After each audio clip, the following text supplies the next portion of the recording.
How to fix Microsoft account creation blocked. Now, in many cases, what Microsoft does is it blocks your account creation and causes issues for you.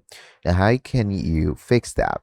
So, to fix something like this, the most common recurring issue is that Microsoft is going to block your account creation when your device or browser network appears suspicious. So, of course, if you have any VPN on, make sure to disable that.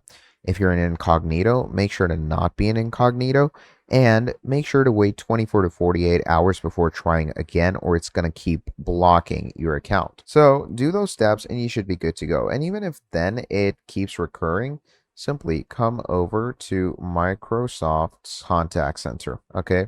And simply go ahead and contact Microsoft that, hey, your website is not letting me create an account. So Microsoft support is pretty, you could say, helpful, and the contact is really straightforward. So just go ahead and contact them through their contact form or their live agents, and you're good to go. So that is how you can remove the account blocking error. Thank you for watching till the end, and I'll see all of you next time. Have a great day. Goodbye.